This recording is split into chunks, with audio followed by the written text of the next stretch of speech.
What's going on, guys? The Comics Kid 2099 here. Welcome to day 143 of the 365-day graphic novel review challenge. Today, I want to talk to you about Batman Beyond, Hush Beyond. This is by Adam Beechin, Ryan Benjamin, and John Stasinski, and I'm sure I mispronounced that name. It's John Stanisky, so I'm sure I still mispronounced it, but that was, I think, better than the first pronunciation. And this is a 6-issue miniseries from DC Comics that basically introduces Batman Beyond into the main DC universe. This is a character who existed in the DC animated universe in the late 90s and very early 2000s, and now he exists in the main DC universe. And this is basically his opening story in the main DC universe. And one of the big things that I don't like about this book is that it breaks one of the cardinal rules that they tried to abide by in the cartoon series, and that was they did not want to take every villain that Batman had and just update that villain for the future. They didn't want to do Penguin Beyond and Scarecrow Beyond and Clayface Beyond.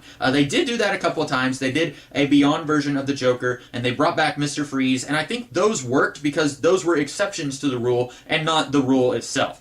This story, just right out the gate, they said, okay, let's take one of Batman's villains and let's update him for the Beyond universe. So they chose Hush, and they tweaked that character a little bit in a way that I think it works, especially by the end, although I wish they had just taken one of Batman Beyond's villains from the cartoon and tweaked that character a little bit, or create a brand new villain for him to fight, which is something the cartoon would have done, and then have that character be the opening of a 6-issue storyline, as opposed to taking one of Bruce's villains and then updating that character a little bit for Terry to fight. Also, this treats the villain and the identity of the villain as a mystery, but it doesn't give us everything that we need to figure out who this villain is over the course of this story.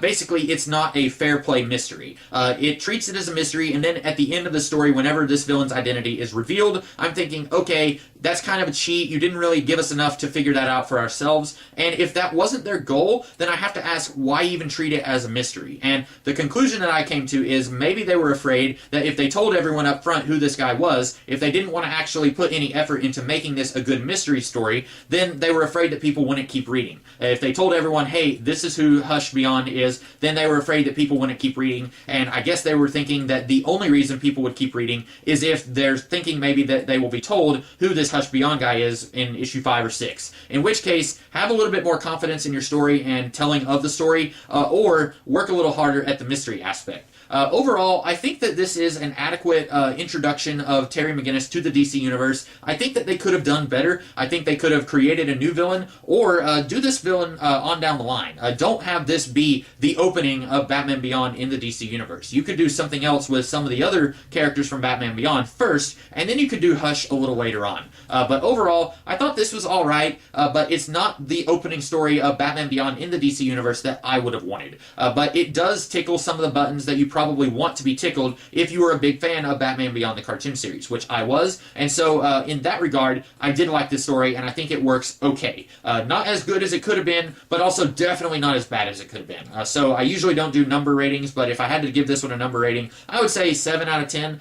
no lower, but it could have been better. So overall, those are my thoughts on Hush Beyond. I hope that you guys liked this review, and if you did, be sure to like, share, comment, and subscribe, and be sure to come back tomorrow where I will be doing a different video on something else. In the meantime, you guys have a great rest of the day. Catch you later.